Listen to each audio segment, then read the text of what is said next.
Hey guys, welcome back to my channel. So जैसा कि मैंने प्रॉमिस किया था कि मैं प्रैक्टिकल क्वेश्चंस लाऊंगी इकोनॉमिक्स एंड कॉमर्स में chapter wise.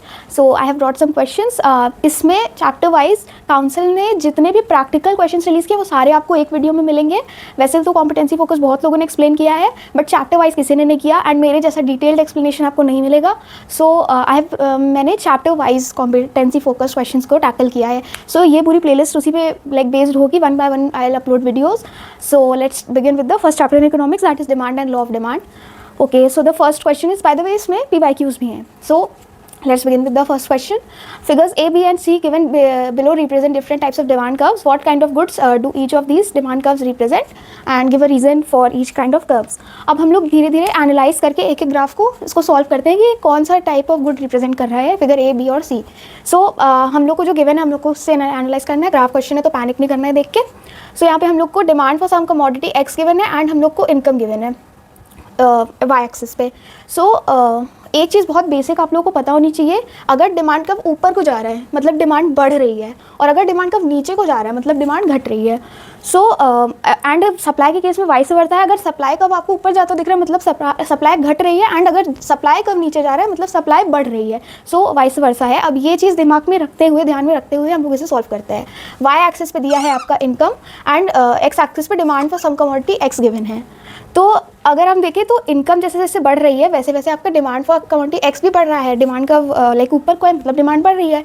So there is a positive relation between this income and this and the demand for commodity x. अब यहाँ पे क्या कंसेप्ट मतलब ये कौन सा गुड है? This is the graph for normal goods. ठीक है, जो आपका डिटर्मिनेंट्स ऑफ डिमांड में इनकम ऑफ द कंज्यूमर था उसमें 3 टाइप के गुड्स थे अगर आपको याद हो. Normal goods, inferior goods and inexpensive necessities. तो इनएक्सपेंसिव नेसेसिटीज़ के केस में आपकी डिमांड इफेक्ट ही नहीं होती थी, चाहे वो बढ़े चाहे वो घटे. उसके बाद आपका इंफीरियर गुड्स, उसमें इनडायरेक्ट रिलेशन होता था. Direct relation between income and demand for any commodity was between normal goods. So इसका आंसर नॉर्मल गुड्स होगा. Let's move on to the graph B. So graph B में demand for some commodity X again given है X axis पे and price of Y given है, और यहाँ पे आपकी डिमांड बढ़ती हुई दिख रही है. ओके, सो यहाँ पे 2 डिफरेंट कमोडिटीज़ है. प्राइस किसका दिया है? कमोडिटी वाई का. डिमांड किसकी दी है? एक्स की. लेकिन यहाँ पे तब भी डिमांड बढ़ रही है. ये किसके केस में होता है? मतलब कोई कमोडिटी है वाई जिसका प्राइस बढ़ रहा है, जिसकी वजह से demand for another commodity x बढ़ रही है. This is the graph for substitute good. Try to answer these questions before even I guess and write it on the board. Marker is not working. Okay, so graph B is for substitute goods.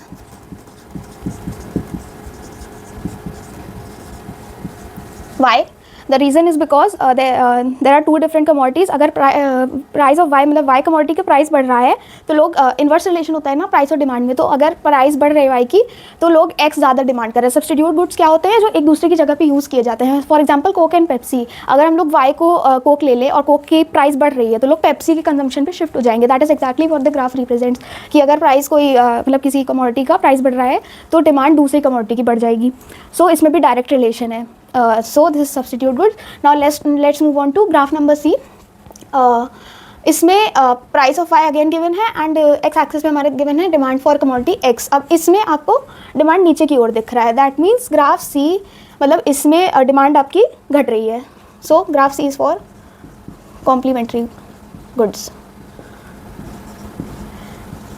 Book के भी reference पे दे रही हूँ बीच बीच में, ताकि because I know कि ये practical questions आपको इकोनॉमिक्स जैसे थ्योरी से शिफ्ट होने में लाइक टैकल करने में प्रॉब्लम आती है बच्चों को. That is why I am giving the reference of book also कि बुक का कौन सा अप्लाइड है कॉन्सेप्ट यहाँ पे. So graph c is for complementary goods because इसमें डिमांड कम हो रही है. अगर प्राइस ऑफ वाई बढ़ रहा है तो डिमांड फॉर एक्स की मतलब डिमांड जो है कम हो रही है. अगर सपोज फ़ोन एंड चार्जर ये साथ में यूज़ किए जाते हैं ना, अगर फ़ोन्स का प्राइस बढ़ जाएगा तो चार्जर की डिमांड घट जाएगी, क्योंकि अगर फ़ोन का इतना महंगा तो चार्जर कौन ही खरीदेगा, है ना. So that is what this graph represents. Now let's move on to the second question. Milk is used for making curd, sweets and chocolates. What type of demand does milk have? Give reason. अब line पे focus किया करो case studies में. Milk is used for making curd, sweets and chocolates. यहाँ पे क्या given है? Like ये शो कर रहा है कि मिल्क के मल्टीपल यूजेस है. अब टाइप्स ऑफ डिमांड में ऐसी कौन सी टाइप थी जिसमें मल्टीपल यूजेस कीवर्ड था? Composite demand. Okay, so milk की यहाँ पे कॉम्पोजिट डिमांड शो हो रही है केस स्टडी के हिसाब से। सो इसका रीज़न यही है कि कॉम्पोजिट डिमांड उन गुड्स की होती है जो मल्टीपल यूजेस के लिए। So this was it. Now let's move on to the next question. Okay, so let's move on to the next set of questions, that is MCQs and give reasons. Question number 1. Vyom reads in a newspaper that under the two-wheeler segment, the price of X, a popular model, has been significantly reduced. Why is another two-wheeler brand known for its reliability but with a slightly higher price? Analyze the potential impact of price reduction of X on Y. अब यहाँ पे दो two-wheeler models given है, X and Y. अब यहाँ पे since दोनों ही two wheeler models है तो ये एक दूसरे के सब्सटीट्यूट्स हुए, मतलब इसको एक दूसरे की जगह पे यूज़ किया जा सकता है इन प्रोडक्ट्स को. सो गिवन क्या है कि price of x has been significantly reduce, तो एक्स जो है उसकी प्राइस रिड्यूस कर दी गई है जिसकी वजह से डिमांड और प्राइस में इन्वर्स रिलेशन होता है. ओके, सो इसकी प्राइस घट गई है तो इसकी डिमांड बढ़ जाएगी, जिसकी एंड इसकी डिमांड घट जाएगी, क्योंकि सब्सटीट्यूट गुड्स में क्या होता है कि अगर इसकी प्राइस घटी तो इसकी डिमांड भी घट जाएगी, है ना. मतलब कि कैसा होता है उसका ग्राफ, यहाँ पे हम लोग प्राइस एक प्रोडक्ट का प्लॉट करते हैं, यहाँ पे क्वांटिटी दूसरे प्रोडक्ट की प्लॉट करते हैं ना. सो ये सब्सटीट्यूट गुड्स का ग्राफ होता है, प्राइस और क्वांटिटी प्लॉट करते हैं. तो अगर इसका प्राइस घटा है तो इसकी डिमांड भी घट जाएगा और जिसका प्राइस घटा है उसका डिमांड बढ़ जाएगा. सो यहाँ पे डिमांड घटी तो है, बट यहाँ पे क्या सिलेक्ट करोगे, कॉन्ट्रैक्शन की डिक्रीज. अब ये पता लगाने के लिए मैं यहाँ पे एक चीट कोड लिख रही हूँ, cheat code kind of thing. If you want you can note it down in your notebooks, it will prove very fruitful, क्योंकि इस पैटर्न पे जितने भी क्वेश्चन आएंगे आप टैकल कर लोगे अगर आपने ये नोट कर लिया या फिर समझ लिया तो. So let me right movement और क्वांटिटी डिमांडेड, शिफ्ट, फिर change in demand.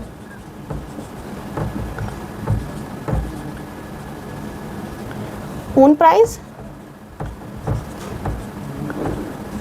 Other factors,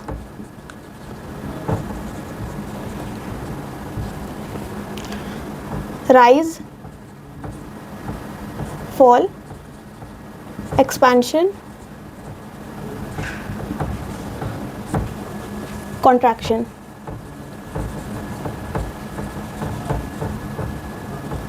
right, and shift में increase, decrease.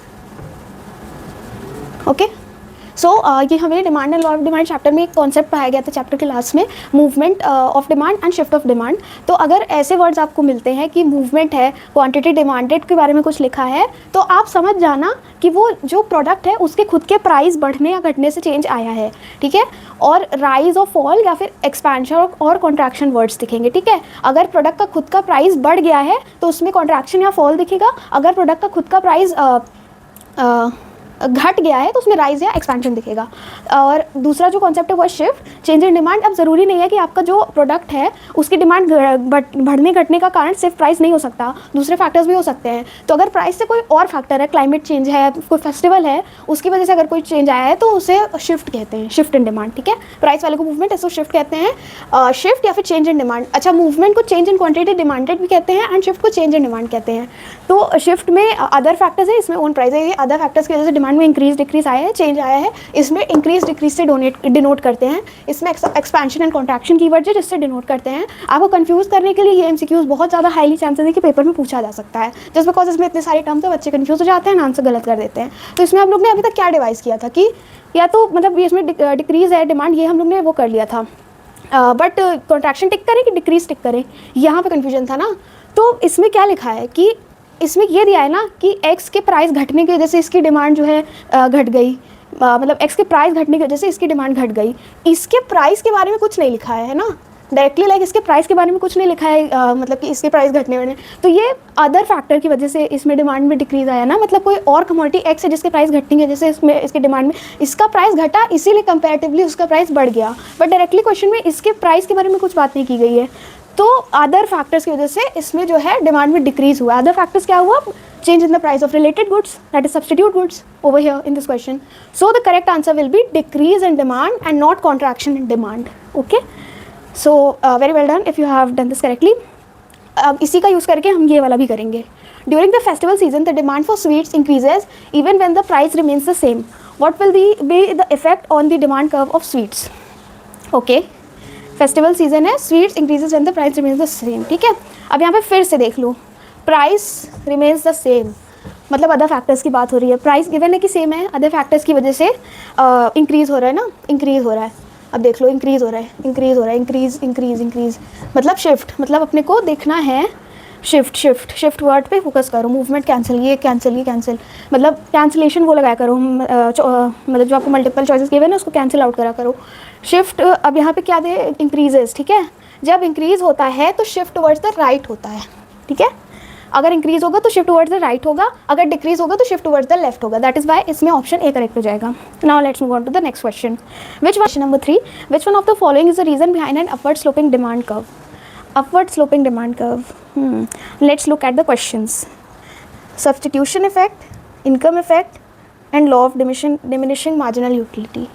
These three are literally the reasons for downward sloping demand curve, and it is asking the reason behind an upward sloping demand curve, which is why the correct option would be option number C and not these three, because these are reasons for downward sloping demand curve and the reason for upward sloping demand curve. Also, reason behind an upward sloping demand curve, the other name you can give is the exception to the law of demand. Okay, goods of conspicuous consumption is an exception to the law of demand. If you see in your book, then articles of snob appeal, if you read, that is also known as goods of conspicuous consumption. Other names is given in MCQ just to confuse you. So the correct answer would be option C. Let's move on to assertion and reason, the very favorite of the council. Income effect is one of the reasons behind the downward slope of the demand curve. This is your assertion. Income effect is one of the reasons behind the downward slope of the demand curve. Okay, अभी हमने पढ़ा, अभी देखा कि income effect is one of the reason behind the downward slope of demand curve. ने devise किया इससे, सो ये तो ट्रू है। In case of income effect, the change in demand occurs due to change in the income of the consumer. See, this is false. Why this is false? This is incomplete actually.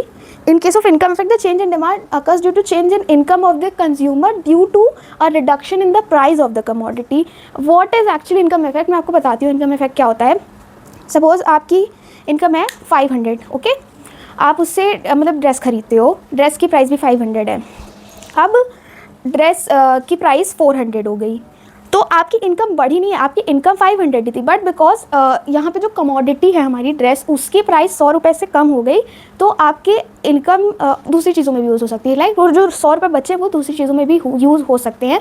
तो जो commodity है उसकी price reduction की वजह से income को हम दूसरी चीज़ों में भी हो, उसके इफेक्ट की वजह से इनकम इफेक्ट वो होता है actually. So this is false. So मैंने इसके ऑप्शंस नहीं लिखे, बट इसमें आपको ऑफकोर्स सर्टेन रीजन में ऑप्शंस दिए होते हैं, वो आप सबको पता है सर्टेन रीजन में क्या ऑप्शंस होते हैं।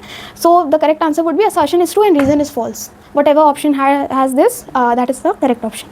Okay, now let's see some image based questions. Okay, now let's see image based questions. Sorry if you have to bear with my drawing.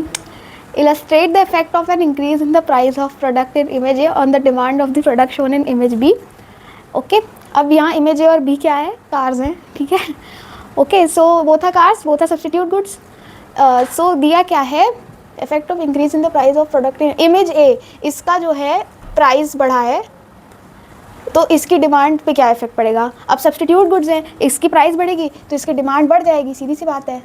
और इंक्रीज इन डिमांड, इफ़ अगर specify करने के लिखा है, अगर आप एक्सपेंशन इन डिमांड लिख के आते तो गलत हो जाएगा, बिकॉज अदर फैक्टर्स की वजह से इंक्रीज़ हुआ है ना डिमांड में, इसके ओन प्राइस की वजह से तो डिमांड बढ़ी नहीं है, इसके जो सब्सटीट्यूट है उसके प्राइस बढ़ गई, जिसके लिए वजह से कंपैरेटिवली इसका प्राइस कम हो गया, घटा तो है नहीं, कंपैरेटिवली कम हो गया, तो इसलिए इसकी डिमांड बढ़ी है, not because of its own price but because of other factors, that is Y इसकी डिमांड में इंक्रीज़ आएगा। Okay, identify the type of goods. अब ये क्या मैंने ड्रॉ किया है, फ़ोन एंड चार्जर ड्रॉ किया है।